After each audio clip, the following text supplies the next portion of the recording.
We appreciate your flexibility with the earlier time, and we think this discussion will definitely be worthwhile. I'm Kendra Yock, and I'm joined today by my colleagues Jennifer Smith and Dana Fedori Crumley. And we are very excited to welcome Kenneth Rosen today. He's the author of Troubled, The Failed Promise of America's Behavioral Treatment Programs, which is a New York Times Sunday book review called A Searing Expose and a Public Service. Rosen's book tells the stories of four graduates on their own scarred journeys through wilderness and residential treatment programs into adulthood. Based on his own life experiences, 3 years of reporting, and more than 100 interviews with other clients, their parents, psychologists, and healthcare professionals, the book takes an in-depth look at the industry of redirecting troubled teens. Rosen's investigation is an important perspective for educators who are called on to make decisions regarding placement of public school students in the care of facilities in this industry. Additionally, it is being adapted into a feature film and a docuseries, which I think will be difficult to watch, but I'm also looking forward to. Ken is a contributing writer at Wired and a journalist in residence at the Washington Institute for Near East Policy, an executive in residence at the Geneva Center for Security Policy, and a 2021 Alicia Patterson Fellow. He's also written for The New Yorker, The New York Times Magazine, The Atlantic, and VQR. His work has been translated into Arabic, Spanish, German, and Japanese. We have some questions ready for Ken, but also would love to hear from you. So please use the Q&A function on Zoom to send us your questions, and we will try to get to them. We also hope you'll join us again next week back at noon for a conversation with Mickey Moran, a parents attorney, and Dr. Ruth Krause, a clinical psychologist, to give us their perspectives on residential treatment and educating students with significant social, emotional, and mental health needs. And I know the first 100 of you who signed up, your book will be coming soon. If you weren't one of the first 100 people, we do encourage you to go get the book and read it. It really is enlightening. And so with that, let's turn to Ken and tell us a little bit about what led you to write this book. I first wanted to say thank you for hosting me and making the change to an earlier hour to accommodate me from here, calling in from Italy. Greatly appreciated. Thanks for reaching out. It was really great to connect with you all the last few weeks. Right, so the genesis of Troubled, the failed promise of America's behavioral treatment programs was my time at three separate facilities when I was 16 and 17. I went to a residential therapeutic boarding school, a ranch in southern Utah, and a wilderness therapy program in upstate New York. I spent a total of 288 days between those three programs before coming home and eventually committing a crime, committing a crime and being sent to juvie for another several months. So I took the full spectrum tour of the troubled teen industry and also the juvenile criminal justice system. But for many years into college and then my early adulthood, I never felt like the programs were the problems. I always felt that I was an inherently bad person, or that I had some strange thing about me that was leading me to make these bad decisions and these unhealthy life choices and socially disturbing choices along the way and into college and my first career and my first few jobs and so on and so forth. But eventually, when I started connecting with people who had gone to these programs with me, specifically the ones at the ranch and also at the therapeutic boarding school, which was in, I failed to mention, Massachusetts, I started to realize that a lot of them were struggling, and even more were falling ill to drug addiction, to alcohol addiction, to suicidal tendencies. Many people were dying in deaths of despair, overdose. Some were killed in homicidal acts. So I had to take a closer look at understanding what I thought was the truth, which was apparently false. It wasn't just me acting erratic and making bad choices. There was something else going on there. So I revisited the programs, as you noted in the introduction. I interviewed about 100 former clients and then all their family members and the clinical psychologists and the counselors at the programs which they attended, to put together a portrait of which I believe is representative of the industry as a whole. This sort of industry that has cropped up almost overnight in the last 2 decades to become a multi-billion-dollar industry that is not regulated, that is not accredited, and practices non-evidence-based treatment. The book chronicles the trials and tribulations of 4 children who went through these programs: a wilderness program, a residential therapeutic boarding school, and then a lockdown facility out in Utah, to then follow them home and learn what became of them later. There's a lot of studies that fail to address that component, what became of them 6, 12 months, 2 years, 3 years, 5 years later. And I was hoping to underscore that with the book, and I hope that the readers find that to be the most poignant part. What happens after the programs, not necessarily what happens into the programs. Great. And you talked a little bit about kind of your approach in gathering information for this. I don't want to spoil this for people who haven't read it yet, but can you talk a little bit about the 4 individuals who are sort of profiled and how you chose them to focus on? Sure. I had traveled for 4 or 5 months across the states. I visited probably 24 states, and then Mexico and Canada, to meet with former clients from these programs.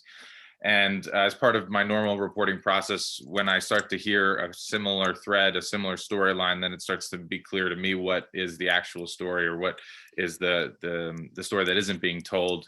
And so the 4 people that I picked, there was are what I believe to be representative of the majority experience of children who are sent away to these programs, or who experience this type of therapy. And I use the term therapy very loosely here. And it certainly encompasses all the types of programs that children are sent to: the wilderness, the therapeutic boarding school, and then also the more lockdown-esque RTCs, residential treatment centers, which generally are out in the middle of nowhere, Wyoming, Montana, or Utah. And so their stories and their backgrounds and what they went through and their thinking seemed to align with many of the interviews that I had, and also were fairly in line with what I experienced when I was in these programs. And I should note that while all the children in the book went to the programs about a decade ago, a little bit more than a decade ago, it's not something that has stopped. It has continued on in this way, that the programs have not changed their modus operandi. They still very much fly under the radar of Department of Health and other clinical services within states, sometimes moving across state lines just to avoid the accreditation process and the licensing processes that would hopefully prevent any sort of harm that comes to the students. And I failed to mention what harm comes to the students. It ranges from sexual assault to physical violence. Most children come away with a moral injury, which is really hard for investigators to later follow up with. And that's one of the things we've been seeing recently with efforts to prosecute some of the programs and some of the counselors there. But I think I'm getting on a little tangent here, so I apologize. That's okay.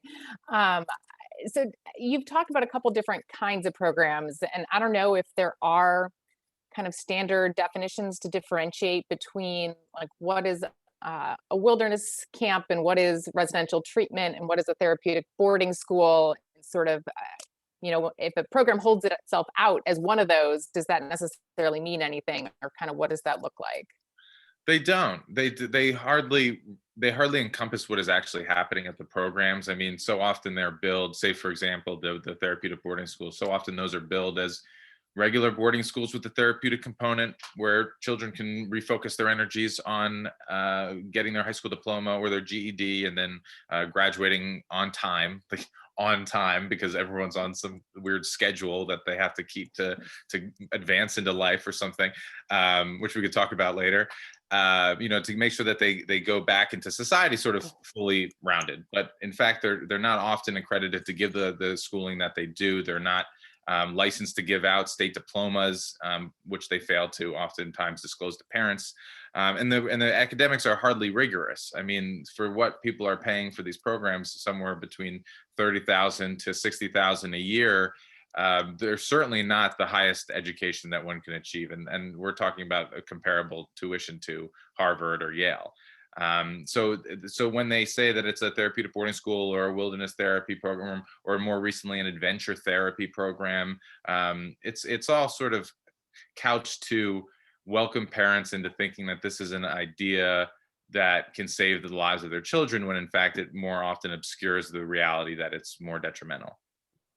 Kendra, this might be a good point to jump in. And so most of the people who will be watching, or a lot of them, have to do with Illinois administrators. And so just to align what Ken said with what our clients see, So the short-term wilderness treatment centers, schools tend to be successful. I'm not aware of any school that has had to pay for that portion. That tends to be strictly non-educational, a parent decision or medical treatment that you're not on the hook for. But those programs almost always refer. I've yet to have a case where they go to wilderness and then they say, oh, now they're fine to return. You know, it's always then a referral to a residential treatment center, and that's where schools start to be on the hook, or you're going to get the claims for the funding claims. So just to put that into perspective, when you have that when you find out the parents done a wilderness placement, that's when all the red flags should go up, because you're definitely going down the path that Ken talks about in his book at that point, or the student is.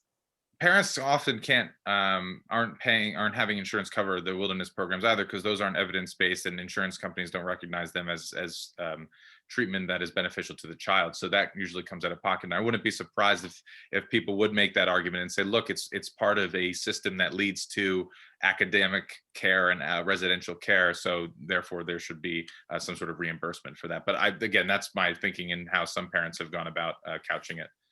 Yeah, no, I've gone to hearing on that issue a few times about the where parents are seeking the funding for wilderness from schools, not just the residential treatment. That part I tend to not lose. It's the residential treatment that is sticky legally. It is part of a pipeline too, because many of the schools, these residential treatment centers, these therapeutic boarding schools, these tough love redirection therapy programs, whatever they would like to call themselves, often require a wilderness stint before the child is even admitted. So it's sort of a chicken before the egg scenario, and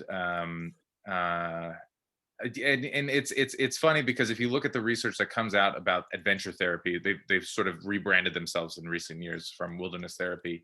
The research that comes out often lauds the state of a child 3 months after leaving the wilderness program, 6 months after leaving the wilderness program. But isn't that also, as we've just learned, the time frame in which they're in a residential treatment center anyway?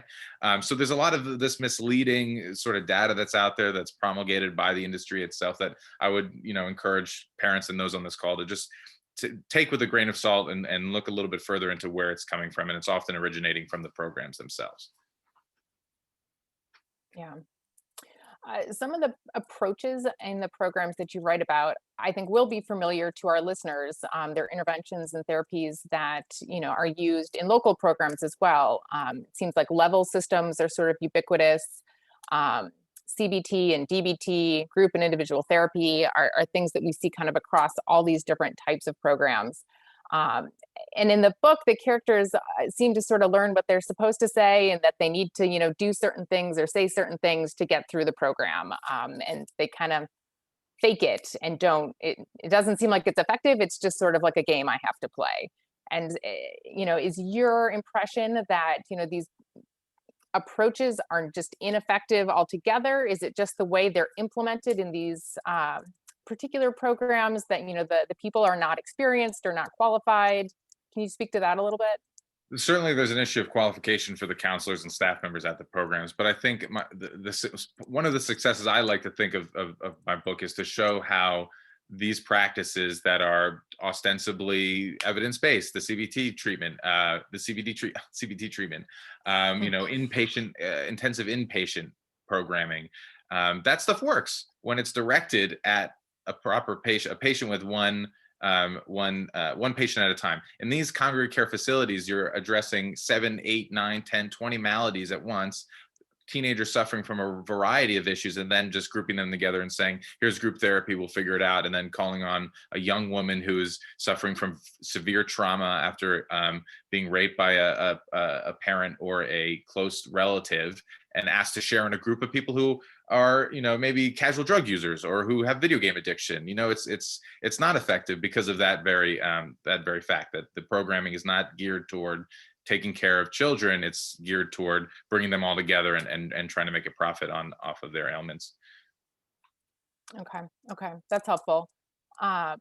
One of the things I've heard you talk about is that in most of these programs, the students or the kids aren't allowed access just to books, to their own books, or there's not a library. You can't just read, for enjoyment. And you contrasted that with when you got to Juby, there is a whole library and you could read all the time. Um, and I think that's really striking, especially, to our audience as educators. Can you talk a little bit more about kind of why they would have that restriction in these therapeutic programs and what kind of impact that has? I think we have to look at it through the lens of the level system that you mentioned in the last question. To say that a 15-year-old needs to earn the right to read, to reach a certain level to get access to a library, to earn the right to speak to their parents, these are all things that over time, Robert Lipton's thought reform it sort of focuses on this as part of the cult indoctrination. Over time, that really devalues a person's sense of self-worth. And so you're searching for a way out of the program, this idea of giving them what they want to hear, about telling your parents how everything that you think they want to hear, trying to do things that are appeasing to external forces rather than what is more in line with what you're feeling and what you need as a person. You're focusing on trying to get a book. And after 2 years, you finally get access to a book, and your whole worldview has shifted in that time. And I think that is one of the major detrimental factors of the programs, is that reshaping of someone's approach to understanding how to achieve things in life, how to work in social and communal experiences, that you have to work your way through a level, that you have to sort of manipulate things in order to get very base level not achievements, but not human rights, but things that they should have access to in any other normal opportunity, normal sphere. And when choosing these programs, when thinking about these programs, I think the biggest, you're and I'll break the fourth wall here. You sent the questions to me ahead of time, so let me just jump ahead. Is that you're also going to ask, were there any good experiences at these programs, or what should people look into these programs, and how should they frame these programs, and which ones are good, and if any program, and I'll say, if any program offers the chance for a child to speak with their parents, like off the bat, without any question, without any regulation, without any vetting of the calls, without any vetting of the letters being sent, without having to earn that privilege, then that's a good program. But I guarantee you won't find a program like that. And that's the biggest hindrance here, is that working through that level system, like you have to earn something to get back into the grace of your parents. That negates the whole issue here, is that they were not working within that sphere of parental guidance. They weren't working at home, and now they have to sort of be further removed and then work their way back to a place that wasn't good to begin with. Again, a tangent, but I'm working here. So just sort of playing off that tangent, you're going to like what works, or you referenced what works. And I think that's a big question for many of our clients. I mean, did you talk to kids who had been part of the decision to go to residential placement, or you just talk to kids because that's something that I think is very striking for our clients, is that we tend to have these meetings with parents and we have not seen the kids sometimes in months and months and months. And so we have no voice of the student. And you have these kids that are 16 and 17, they're almost adults, to not have their voice in it. So did you talk to anyone that actually said, yes, I think I need to go away to residential treatment? No one was taken by their own volition. Okay. And there's this notion that, and I think Kendra sort of went into this a little bit, that there's these programs that work at home that children have gone to one-on-one individualized therapy. They've gone to inpatient programs. They've gone to outpatient programs. The parents, through no fault of their own, have been trying everything. The kid is disruptive. The kid is a nightmare. The kid is very difficult. They're doing things. They're jeopardizing their security and their safety. And parents are worried, and they need to make a choice. And I don't ever fault them for that, because I was that difficult kid, and my father and mother had to deal with me, and I hope I never have to deal with that with my children. But then all those treatment options that we just listed, intensive inpatient, outpatient program, individualized therapy, school counseling, never have I ever heard anyone mention family therapy. it's so rare that I have the identified patient as the family unit, but it's always the identified patient of the troubled teen, the so-called troubled teen. So that's where I think the answer needs to start, or the questioning needs to start, where what can we do to rebuild this family? What can we do to involve the family more frequently? Because these programs so oftentimes neglect the family. They don't bring in the family as part of the treatment. And then that child at the end of the day is returned 2 years later to the same environment, and that hasn't changed. Yeah, and that ties into something I think that was also a little bit later, but that a lot of this, you're starting from a place where the whatever's happening in the home is broken in some way. There are lots of troubling things happen. We often do see situations where the student is adopted or living with a guardian of some sort, and it's not necessarily like the biological parents at that point. And I wonder if you can speak sort of then to the experience of you're already maybe in this troubled situation and then being sent away, how that, and then maybe you aren't even able to contact your, whatever exists of your family, even if that's a troubled relationship, how that impacts, your progress towards any sort of normal functioning and then ever being able to successfully transition back. Right. The book doesn't have any cases of adoptive children being sent away to these programs, but there are two cases where the children in question, Hazel and Avery, which open the book, they are both under the guardianship of step parents or great grandparents or people who are a bit removed from the family because the parents themselves were in troubling situations or unable to care for the child themselves. So there's already that disconnect within the family, that they don't have the same type of social fabric that would hopefully pull a child through a rough time. I mean, teenage years are difficult for everyone. So then not having that fabric at home and then trying to seek it out at school, where these more disruptive qualities of children and opportunities to go astray, it's a calling that rips a child out of their comfort zone.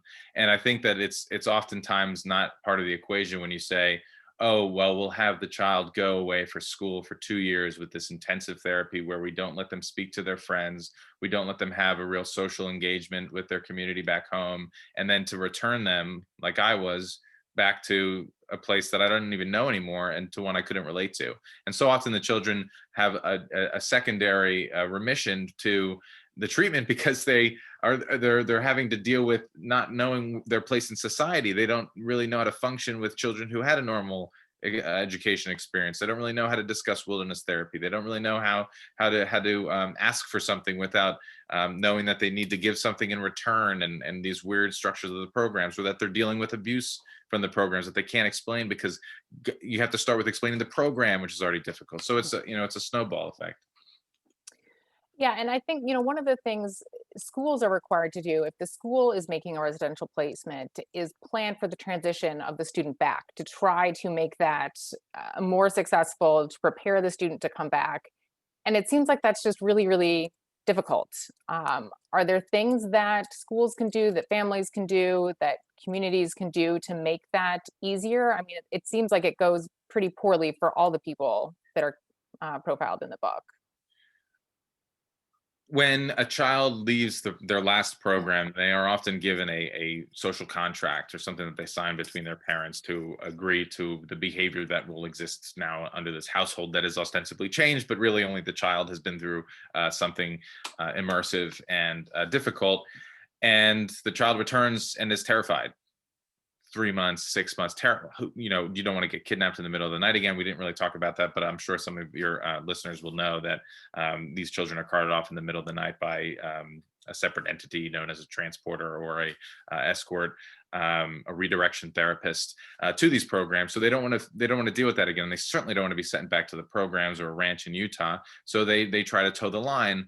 And again, parents or counselors will oftentimes chalk that up to success. Look how wonderful they're doing. And then 18 comes along and the kid goes off the rails again. But lo and behold, they've just been sort of biding their time. So I think that the efforts that need to be in place long in advance is that family component, that the family needs to be involved in the community, in the child's treatment in the community. You can't disrupt and dislodge the ontological security of a child by ripping them out of their home life and then saying, look, you'll come back one day, maybe, we don't know when, but when you're ready, and then having them transplanted into this place to say, look, this is where your new community is, but they don't know they can't recognize it. So it needs to start with a community-based treatment, that the programs aren't an option. They're just not beneficial to any child that ever goes to them. One of the questions you will ask is whether or not there are programs and children who come away with really good experiences. And there are few. The majority don't come away with good experiences, and the few that do come away with good experiences often told me that they learned something from the program that then they were able to apply in their life back home, and it made their home life a lot better. 9 times out of 10, the problem with that was that what they learned was how to better deal with a vitriolic parent or an abusive parent. How to deal with the lashings out of someone who was in the household. And when I raised that to one of them, they said, no, but I felt better inside being able to like de-escalate the situation. Like, but you're a child, you're not, that's not your job to step in and work on de-escalating your parent or your guardian. So there needs to be this component where the family is at work and actively in the therapy as well, because it can't just be a one-sided thing. And the education, again, at the programs really doesn't prepare students to return to a normal educational environment, not at all. We did get a question that I think touches on this. Someone put, how do we encourage family therapy if we're working in schools, considering that this could leave the school on the hook for paying for that therapy? That is a hard issue. And I think Dana and Kendra and I might be able to help answer some of that. Dana, do you want to start? I can. Well, I mean, just to start at the statute, it is a related service. Therapy for the family is a related service under IDEA. So it is something that you can pay for. And anything that's listed under the statute is if a student needs it, you need to look at it and recommend it. I have more and more clients now, which I think is a good sign, partnering with mental health agencies in the community to give this kind of therapy, to make sure that the parent is going to therapy with the child. I think there's also this, I think part of the problem that people don't look at this. I mean, I think people don't know that it's in the statute because it's, it's buried in there, and who looks at that except for me, Kendra, and Jennifer on a daily basis. But I also think is that there's this, and many of our clients know that I was a teacher. When you're a teacher, especially when you're starting off in your career, there's this hesitancy to butt into people's lives. So I think there's a lot of situations where teams the parent gives a narrative, and instead of it being an exchange where you ask questions of the parent and you try to figure out what's really going on, you just accept the narrative. And I think, that's another hard thing that maybe we need to resist doing to really do the due diligence that we need to do as an IEP team.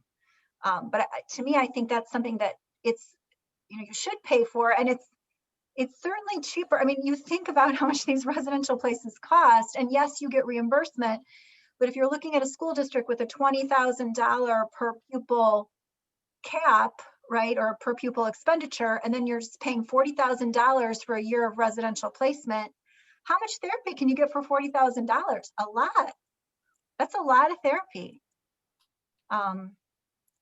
Yeah, I mean, definitely on the ends, you can see if you're paying for someone to go to residential, unquestionably family therapy should be a related service. Most of the programs do it as well. And also when you do the 34/7, the application to ISB for funding, you have to have a reintegration plan, as a component of that. And so it would be hard to not incorporate the family. And how are you going to what's your plan to bring the student, get them from residential back? So I have seen, and it seems like the better programs do a lot of therapy. The other funding issue that comes up when you're talking about reintegration back and family therapy is transportation. How many times do you fly the family out to Utah or fly the kid back from Utah or wherever? That gets quite expensive, which I think also bears against, like, I always think if you're at a point where, you need like in person with your family every week, shouldn't you be placed in the community then? If that, it can't be both. We need to send you to residential across the country, and you need to be, anyways, meeting with your parents every week. So it is a either or, in my opinion. But hopefully with remote therapy becoming more, that will open the possibilities as far as more engagement of families in these programs, where they tend to be kind of at an arm's length. But it's more in the middle, Dana, where I think, I mean, the kid who's just struggling a little bit, like, to then say, I think if you told most parents, and we're going to give you therapy, I think they say, and we are going to revoke consent for special ed. You have your own problems, lady, get away from me. So it's a very fine line, where I do understand the impulse to not. That is to not pry. And Yeah. I think that's a skill, that, that's why we have people who are clinicians working in school districts. It's a skill in speaking to people and helping them express things and express their needs without feeling shame or feeling threatened. I think it's not only a sort of an issue of communication, but it's or prying. It's an issue of duty of care. I mean, the child is spending more time at school than oftentimes at home. I mean, at least in those years. Right now, my almost 2-year-old son is away at daycare more than I'm ever with him, and they, at least in Italy, offer great insight into what he's doing, how he's developing, and what we should be doing at home, and how we can be taking care of that. And I think that there's some gap there between Europe and North America writ large. But the problems can stop with the teachers, with their insights, with what they're experiencing and what they can bring to maybe even a principal or someone who's higher up the chain of command, who would have that sway with the parents, who could speak maybe more forthright with someone, rather than leaving it all onto the counselor's shoulders. But the family can't be left out of the equation ever.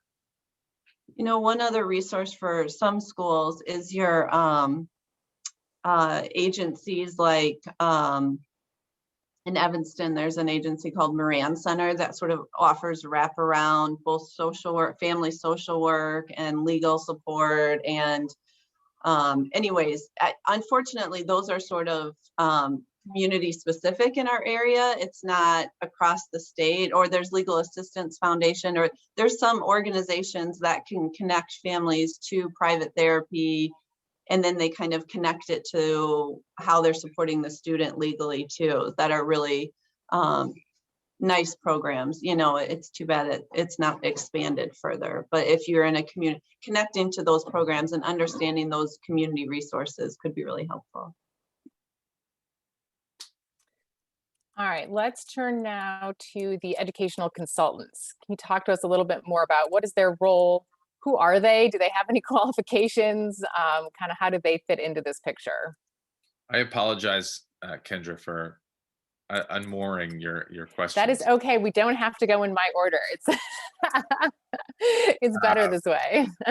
Sure. As a journalist, I never give my questions ahead of time, so it's a nice treat to see how other people operate. Yeah, so we talked a little bit about the wilderness programs being a conduit to these residential programs, and that's certainly the case. And then you have the education consultants who are conduits to the wilderness programs, by extension, the residential programs. And then to go further afield, but to go a little bit farther into the proximate taking away of the children, is also the transporters. So the transporters are referred by the education consultants to the wilderness programs, and so on and so forth. So there's these sort of tertiary networks of actors that are all part of the troubled teen industry that are taking these children into this care.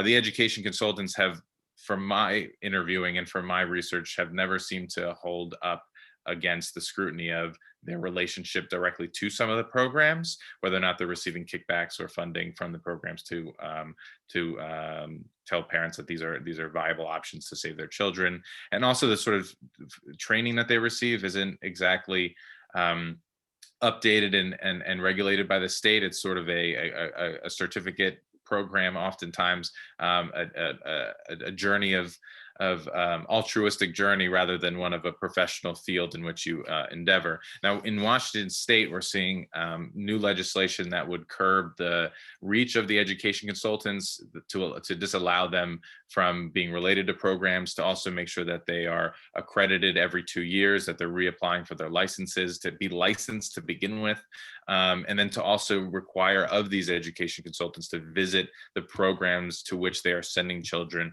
on a regular basis and to provide statistics into these programs. All of these things sound great.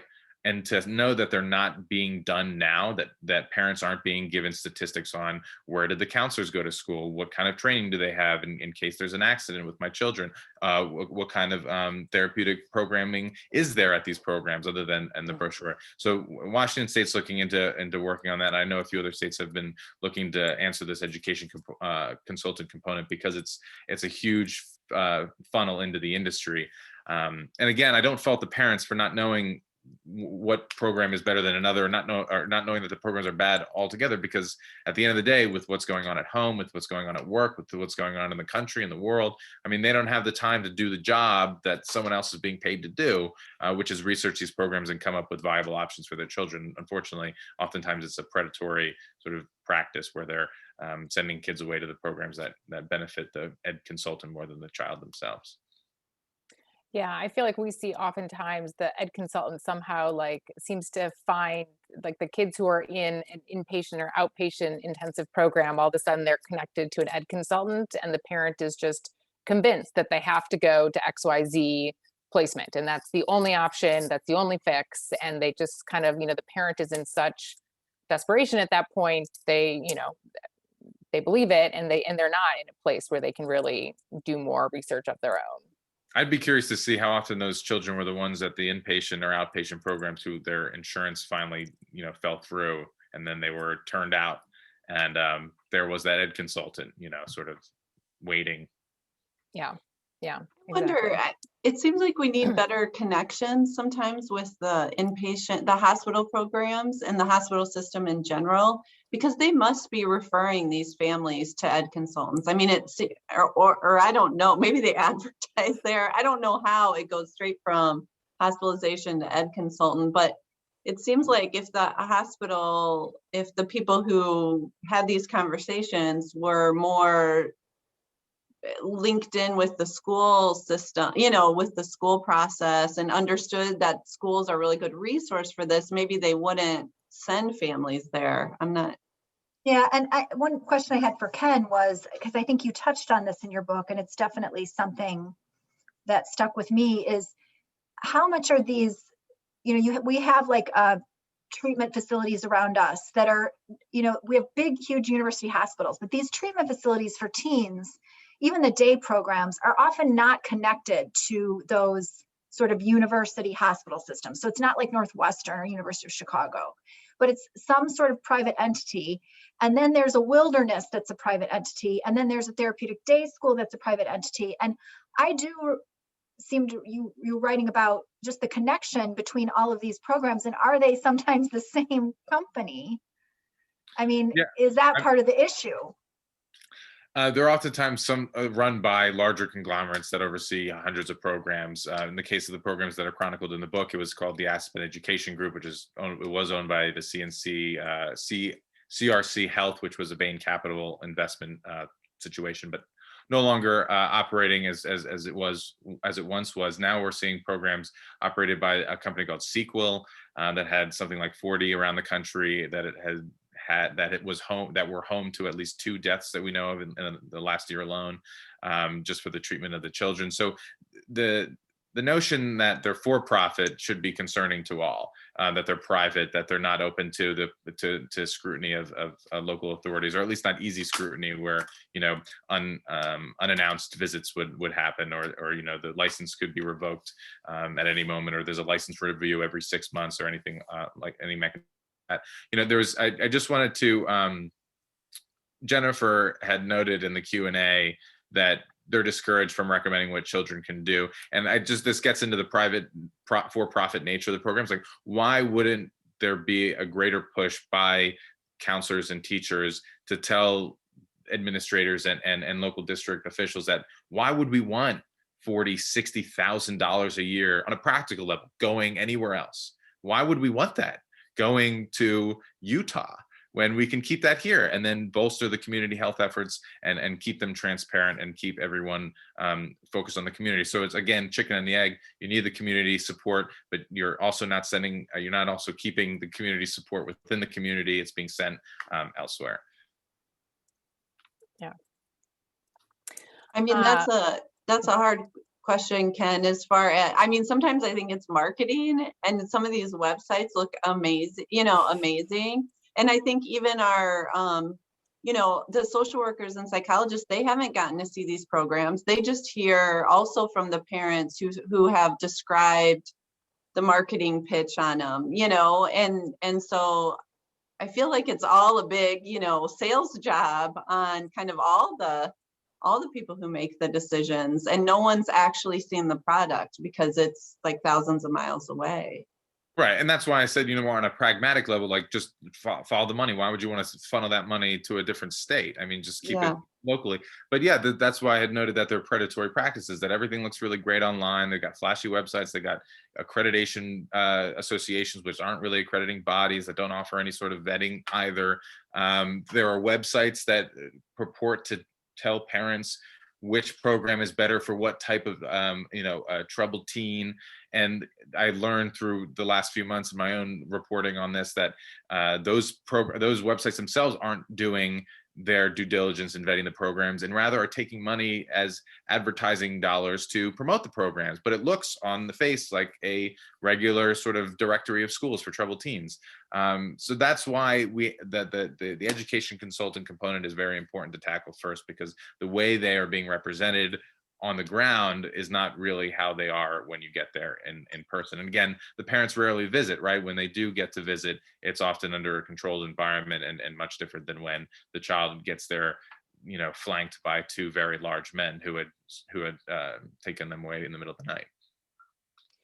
So for schools who are trying to figure out, if they've got a student that they think they may need to send to residential, I mean, how can schools investigate these different programs? How can they get more information than the fancy websites? They're not, and that's one of the reasons why. That's a frustrating thing, and that's one of the reasons why the state legislators that I've been speaking with are likewise frustrated that the bills that they're passing are trying to focus on these different components of the industry rather than the programs themselves, because there needs to be a federal floor on which they can start to build cases against the programs, and to have sort of a transparency agreement, or have a more licensing programs that would get this data that isn't available.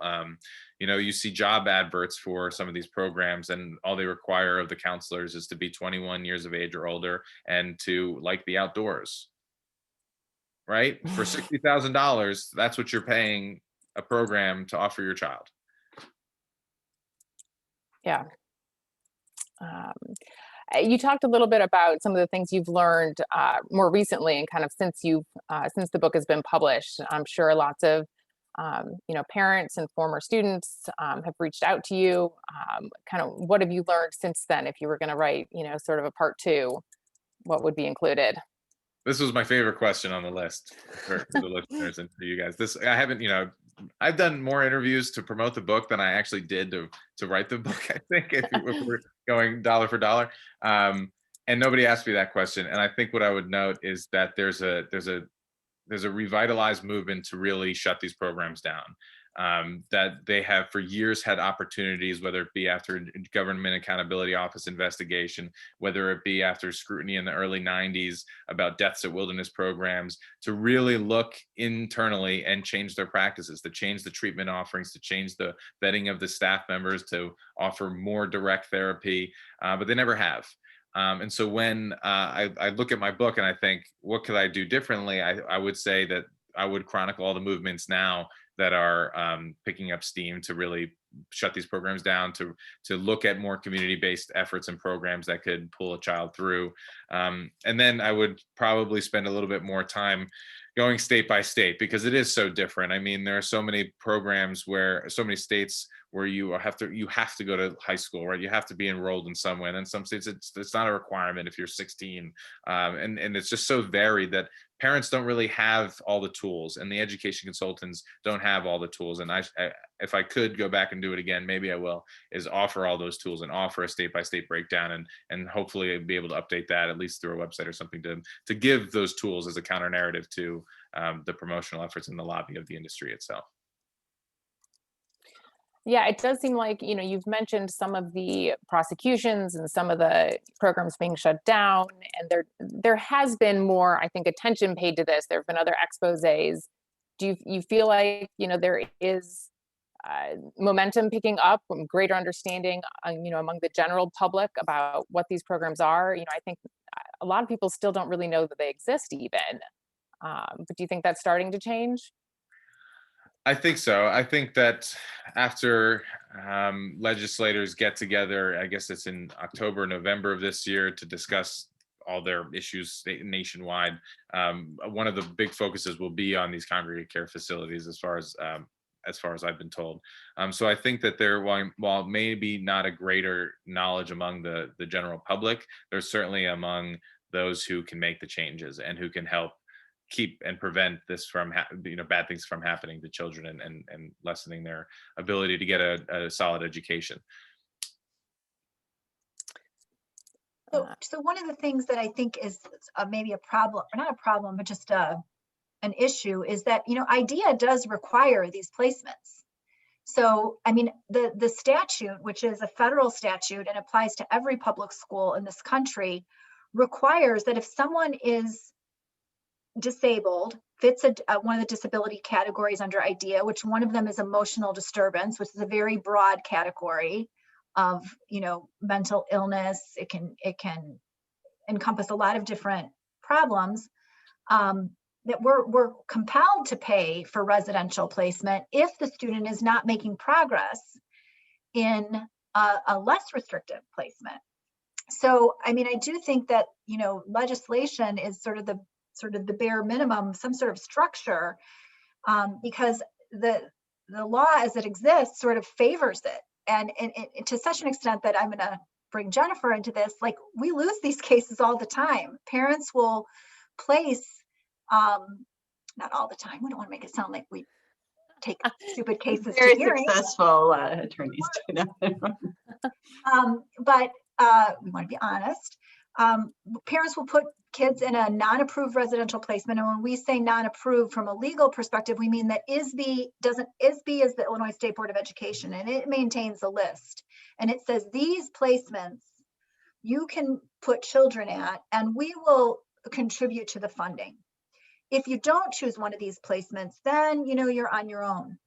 The problem is that a hearing officer will order one of these placements that's not on the list.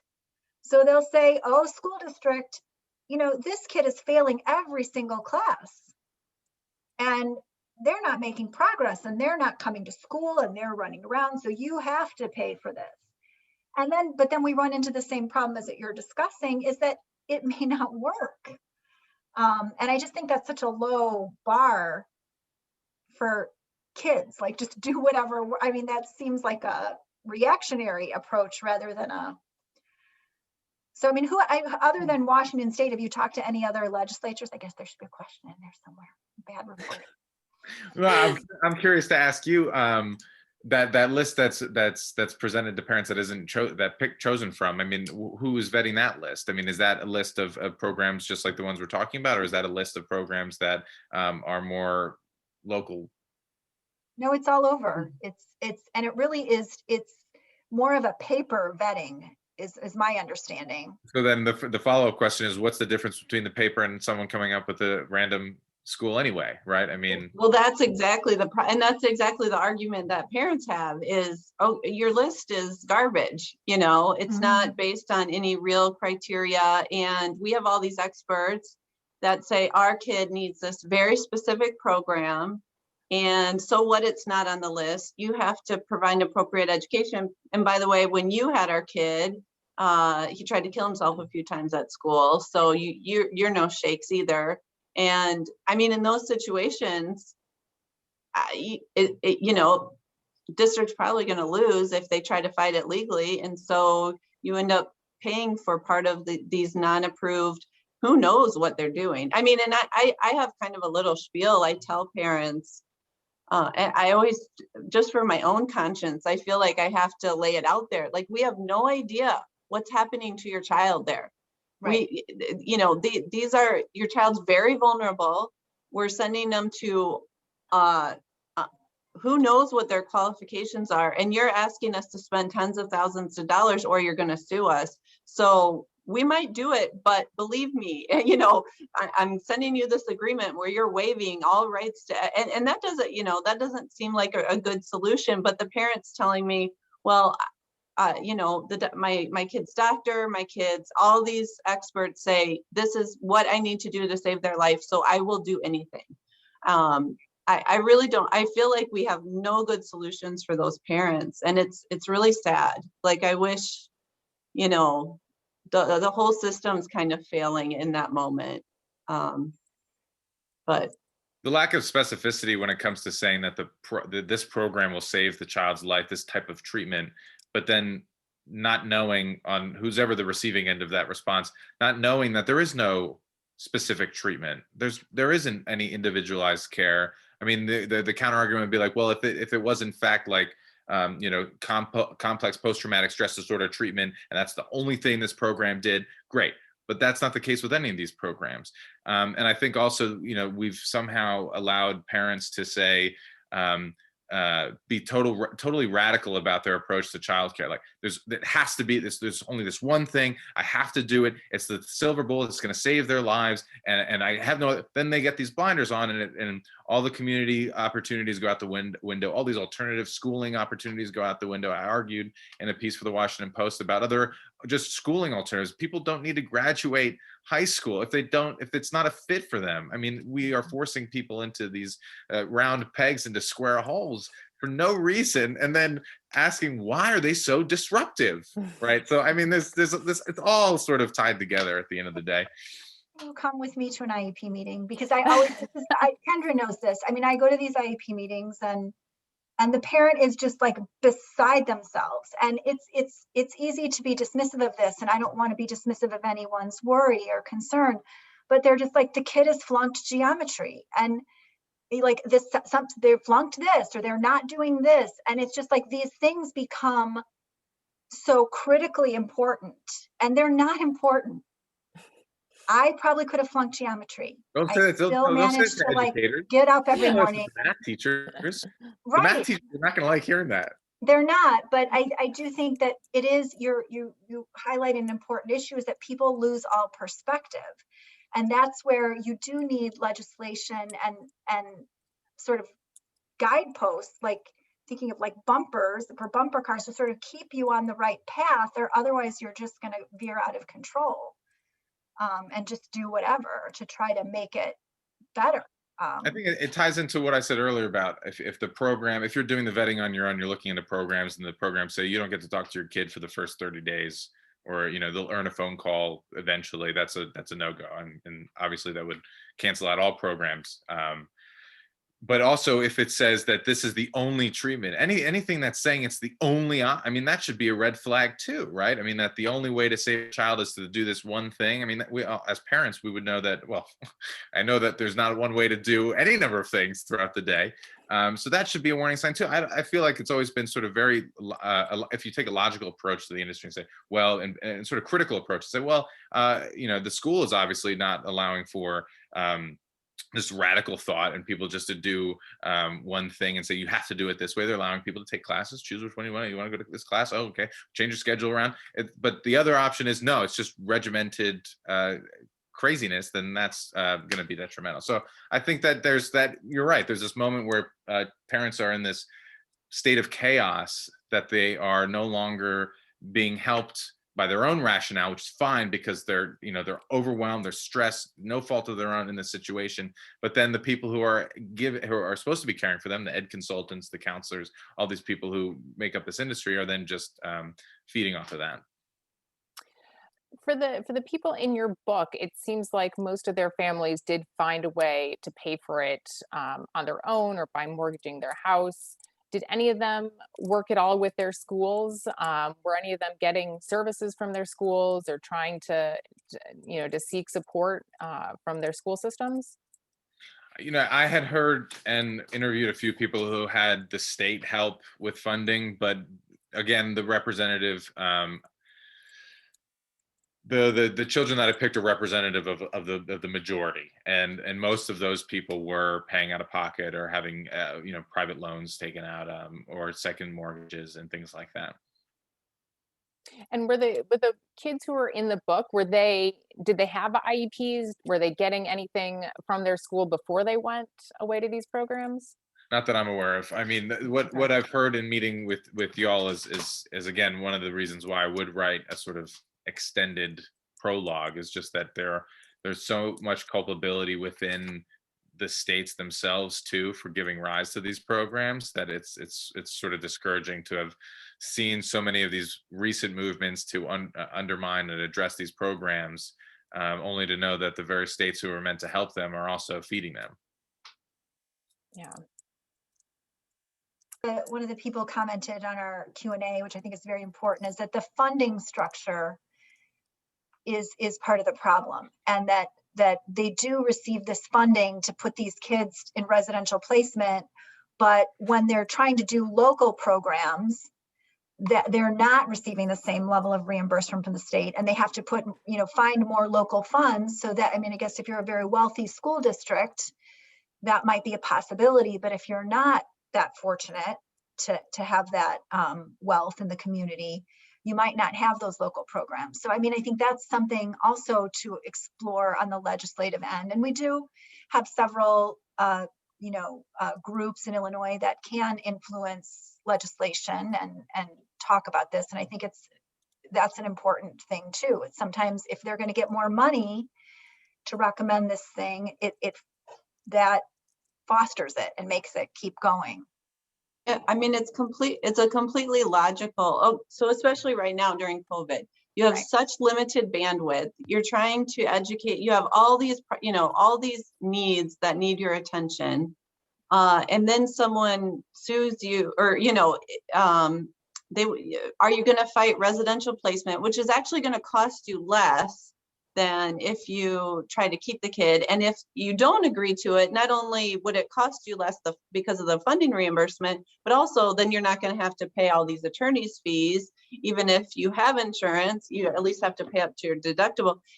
And then what I've seen is the strain on the staff. I mean, for you to really fight one of these placements, you have to, this is like your part-time job, forget all the other hundreds or thousands of students you're responsible for. So it seemed from a school perspective, it's a completely rational decision that, hey, the parents chose this, and so we're not going to fight it. But it just does always sit in the back of your mind, like, was this really a good thing for the student? It's really troubling. And I'm sure you didn't time your book to be close to this pandemic, but I do think the pandemic is going to cause us to be at the crossroads with these types of placements, because you see all kinds of adolescents struggling in ways that they have not. Yeah, I would have preferred to not publish amid a pandemic. The phone calls I got shortly after the pandemic got worse and these were from parents who had read my reporting in the Times and elsewhere, asking about where to send their child. I said, well, if you wait for this book to come out, you'll know that it's not what I'm suggesting. I don't think anyone can be sent to these programs. But let me ask you, what are the issues at home? What's sort of the problem? What's wrong with the kid? And she said, well, before the pandemic, one parent, before the pandemic, the child was out all the time with people, and I wasn't sure where they were, and they, sort of smelled a pot maybe, and sometimes, and they'd come home late, and I just never knew where they were. And I'm like, oh, yeah, well, it's, yeah, I'm very sorry to hear that. Children are sort of doing that and disruptive. What are they like now? And they said, oh, well, I can't get him outside. He's always stuck in front of his computer. It's just impossible to get them to go and leave the house and go and be socialized. And so I'm thinking of sending him away. And I'm like, but there's obviously a disconnect here, because now that they're doing what you wanted, what else is going on? And finally, 2 hours into the conversation, they're going through a messy divorce. The kid is stuck between two homes, right? And there's all these other things that are affecting and impacting the child's social life beyond the pandemic, that is then engendering within the parents some idea like, oh, well, the kid is, again, the identified patient, barring the pandemic, the nasty divorce proceedings, we got to send him away. So yeah, I think there's a shift too, but again, it's not a conscious shift. I mean, people are just making these decisions because what they see is disconcerting, but not looking into other options and other opportunities. There was someone in the Q&A, I think maybe one of you can address, or in the chat, about opportunities available for once students age out. I mean, this is Oh, a really concerning and interesting situation here. We've got an ED student who's been in residential placement since 7th grade and is now aging out at 22, and just being in residential placement for that length of time, for being away for that long. right. And that's going to be a legal issue, if again, but this question I think did come in before. I think one of the questions here is, who is the student his own guardian, his or her own guardian, or is the student under some sort of guardianship? Because I mean, that's the other issue with these residential placements, which we also try to raise, is that once you're 18, if you have your own guardianship and you're not developmentally disabled and no one's assumed guardianship of you for any other reason, you do not have to stay in most of these programs. And that's, you cannot, can't compel someone after they're 18. So I felt terrible repeatedly. I've had cases where 18-year-old decides to sign themselves out. The district has to pay for transportation, so we bought them a plane ticket home. And I knew the family would not let them stay at the home. And it just turned my stomach to think of this kid flying back to their home, where they're going to be turned out of their home, and they haven't been in the community for, I don't know if they'll ask an old friend, or it's just kind of terrifying. That is seeking the means to come home. I mean, arguably, we've had cases where they just leave. Right. And their family lives in Illinois and they're in Montana, and they just walk out the door. So, back to the adult services question, there's not good.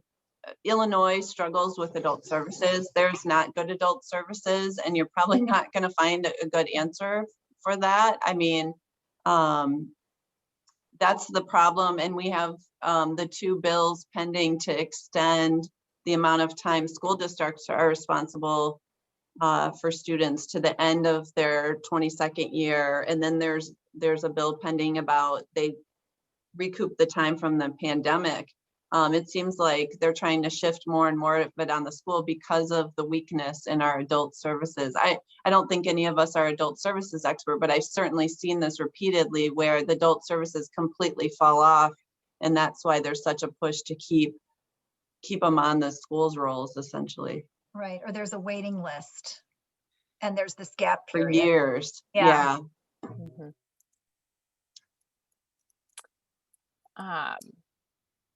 Going back to the family component, Ken, you've talked some about, your own family and your relationship with your parents back when you were in these programs, being difficult, but now being really good. And I don't know if you're open to talking a little bit about how that changed. How did you reconcile that?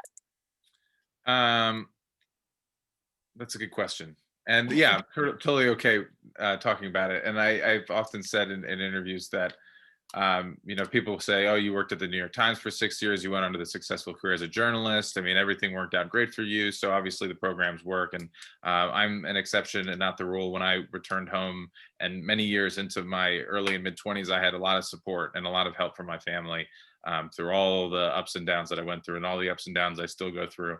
So I'm grateful for them. And, around 24, 25, we know this to be true of all adolescents and adults. So something just changed.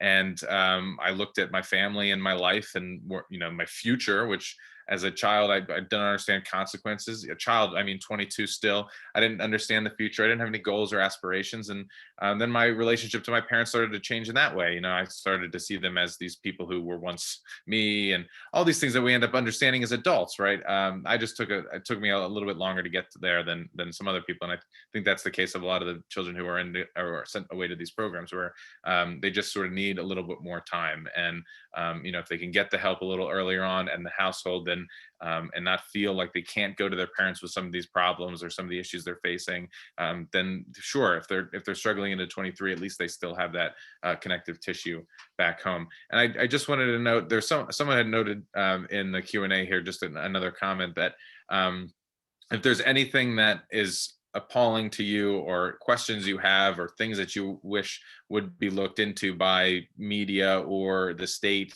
and you wanted to write me anonymously or send me a tip, please feel free to do so. I am still trying to work on stories about the industry. You can write me directly at kenneth.r.rosen@gmail.com. I can't promise I could help at all, but I do plan on sticking around and covering this for a little bit longer. Yeah, we appreciate hearing that. That's, I know there are a lot of concerns and people who feel sort of helpless, like, I'm not in a position to do anything about it or to really know which way to go.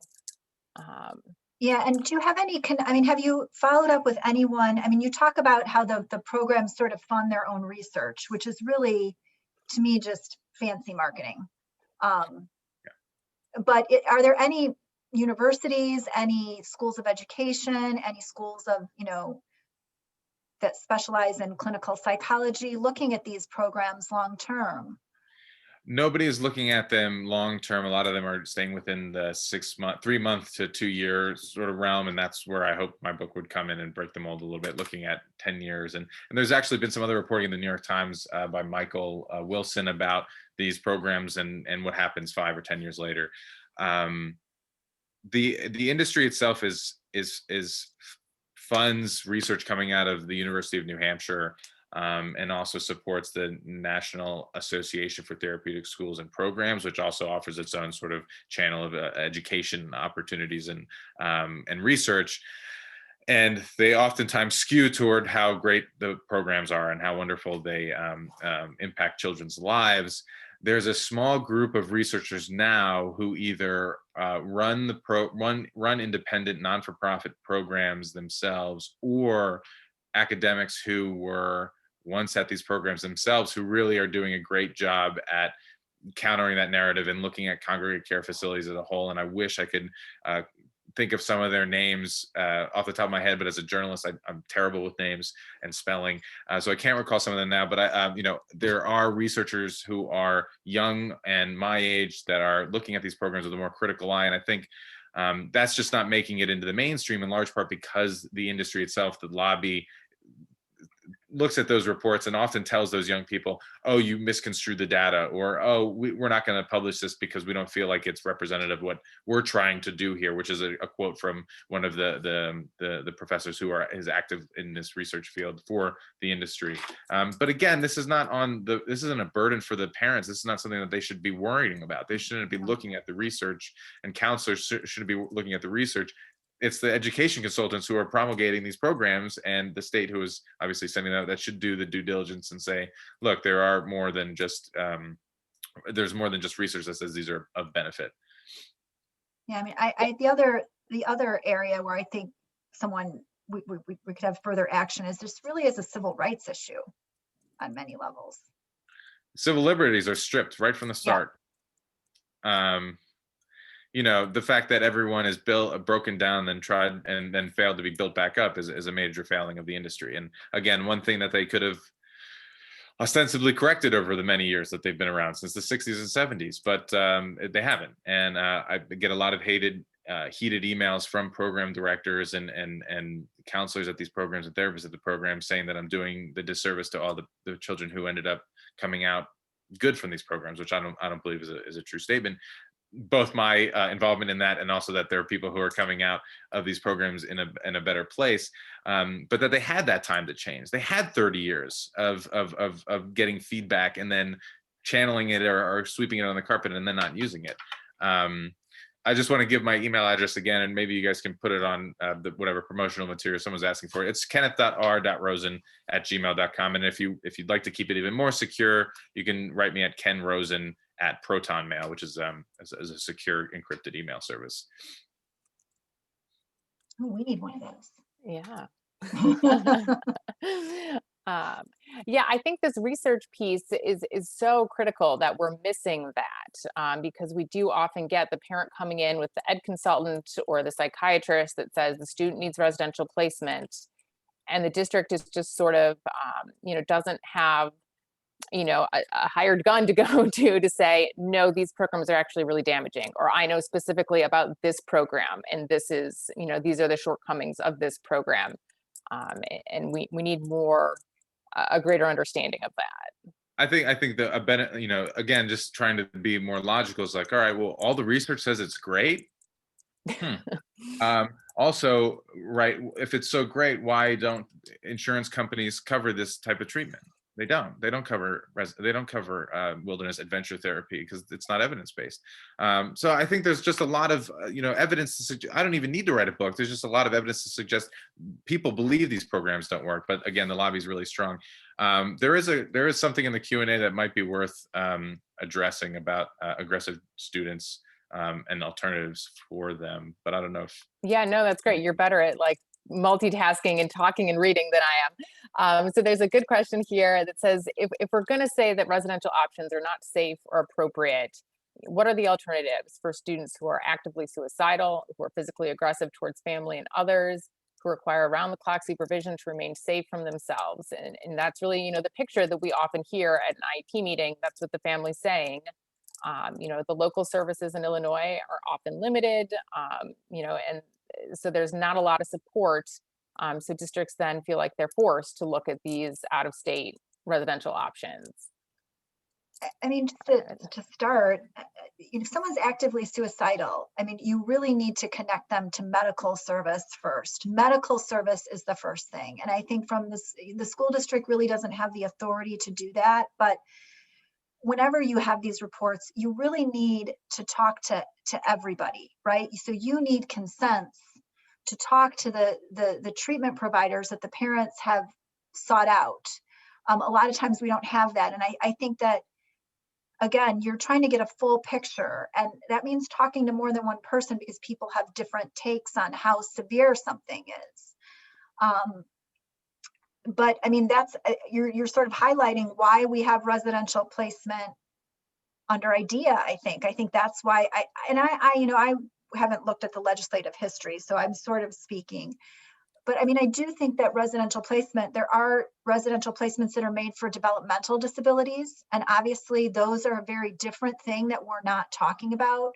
If someone has severe autism or a severe cognitive impairment, and they really need sort of a residential program for a different reason. It's because they're not going to ever live by themselves, and they need that supervision constantly because of their disabling condition. But this whole idea of mental health service, I mean, what Ken said at the beginning, this is really right. Like this, I mean, if we talk to some of our colleagues, and John's not on this panel right now, we have a colleague who's practiced in this area since before IDEA was started.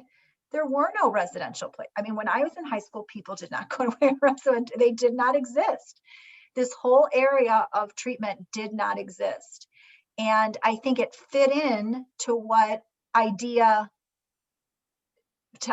system. So it became something that we fund. But I'm not sure that's really the right approach. I mean, where I see it as the right approach for somebody who's developmentally disabled, like, why should you still go to school if you're actively suicidal? Shouldn't you get treatment?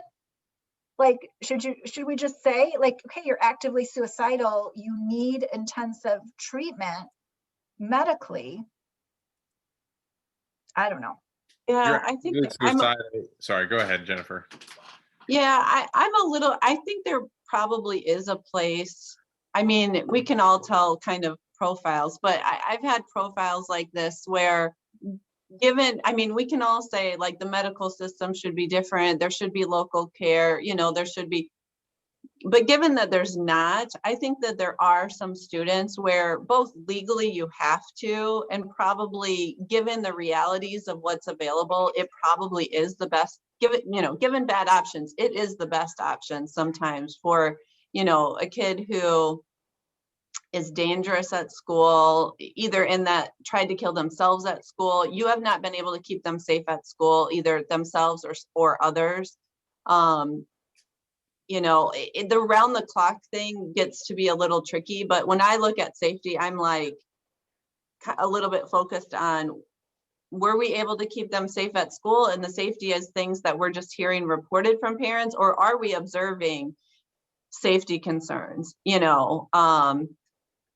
and in that situation, given where we are right now, I think that's when residential is appropriate, and you hope, but you need to vet. And I think a lot of the things that Ken points out, there are programs I think that are more reputable and that are approved, and at least, you have the bare floor of safety. The people there are real therapists, the teachers are real teachers, so I wouldn't completely write that off, but I think it's such a more narrow group of kids than get sent that and it's something totally different than I think some of the kids. I don't know, we could talk spoilers, but Dana and Kendra and I have sort of talked about some of the kids you profile, and we'll be sending out books, so not everyone has read it yet, but I do wonder sometimes, if that family had presented, is this a situation where residential would have been appropriate, or likely not? I mean, it seems like a lot of the kids, that's not the situation the commenter wrote about. No, I mean, I think you're referring to like the situations in which the children were before they were sent away, as compared with this attendee's question, right? Yeah, like how they were when before, like Hazel. I think about if a school had her and saw, so student has some drug use, they're dating an older boy, 15-year-old dating an 18-year-old. We're not thinking residential for that student. Right. We're not even do we refer to something to help get some drug treatment?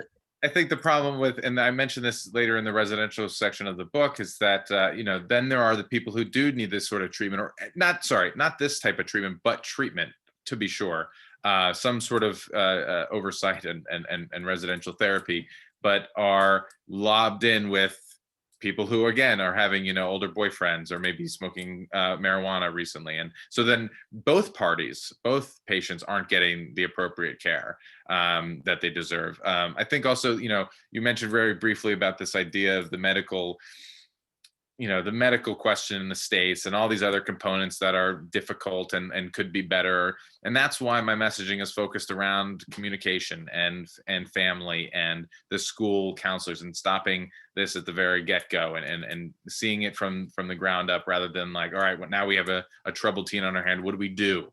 Right? Because some things are just out of our control. I can't make, this, I can't, I will tout socialized healthcare here, but it's not going to happen in the States, so that's just the side of the question. We're not even talking about that. We're talking about the kids and the families, and how to fix that. And even if you want to go off the rails with that, you say all the radicalized issues that are happening in the States now, and the violence that we're seeing around the state, that happened from counselors not saying something, from parents not speaking up earlier, from people not intervening at the very early outset, and building those family ties and working on the kid from an early outset. And that's just the narrative we hear over and over and over again. And then somehow we sit around and we talk about, well, like where should we place the kid now? But other countries aren't having these discussions because they're working so diligently in those earlier years to keep this from happening, to prevent that from happening, to give digital literacy, to give emotional skill sets to children that's outside of the therapeutic mindset, because it's not just therapy. These are sometimes life skills, right? So that's where my messaging sort of starts and ends, is within the powers that we can control. And maybe to give, going back to that question, which I think was such a good one, about family therapy, and, parent training. That's another service under IDEA, which I think it probably started off is because, you have an autistic child and you probably need some specialized training to help them. But that doesn't mean that it can't be broadened to what kind of training can we give you to have a less toxic relationship with your child who's going through this. Because that's another sort of sad thing that I think we observe is like, we'll have these meetings with the kids not there, and these parents really don't like their kids anymore. And I always hope that that's temporary. But it comes, I mean, we're just sort of bystanders in a way, advising on the law, but it stays with you that they really don't like their kids and that there's been a break. So just trying to find a way to repair that. But to the credit of one of the attendees earlier, I mean, yeah, you tell a parent like you got to go back to school. Yeah, exactly. You got to work on your parenting. Right. So I guess you start when they don't need it. I think you start when they don't need it, right? Right. I think what you said your daycare is doing is like, we talk to you about this. We talk to you about development, and that tends to fall off as the kids get older. I remember sitting in that first meeting and I'm like, man, she's like talking about my son, but I was like, I tell my wife, like, she's talking about me. I eat too fast. Like I pull hair. I'm the bad person here. But you took it because it was just part of, I think that's a message for schools. I don't speak Italian well enough to be confrontational, but right. No, I think, when you have to realize that, yeah, you're also dealing with narcissistic parenting, because sometimes that's what leads to these issues with the kids to begin with. And that, well, how are you going to deal with a parent like that? And but yeah, it starts a little bit earlier on.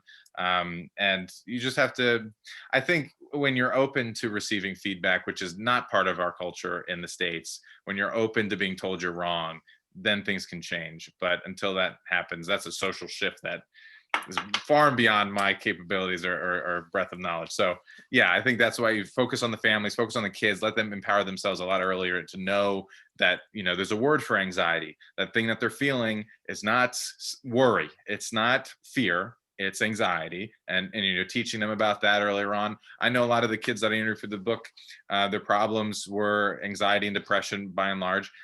They didn't even know there was a word for that until they were sent to the programs. They didn't understand what they were feeling, so they were drinking or smoking because they only knew that would help them out. And then when you give people language and you give them the ability to tell their own narrative and understand their own story, you see positive change. Yeah, and I think schools are starting to pick up more and more of that, like building in the social emotional learning universally, not just to kids who are struggling, but all of our kids, we're going to be teaching this explicitly. And, I'm hopeful that will be positive. I'm curious as to like, how did that happen before? Were parents just better at doing that previously, or communities? Like, how did we get to this breakdown? I mentioned it very briefly in the book, but it's sort of an American mentality of, well, we're going to send little Debbie off to Aunt Joni's in Texas in the middle of nowhere, and they're going to work on the farm. That's, the old school method, right? And that's sort of where these all came from.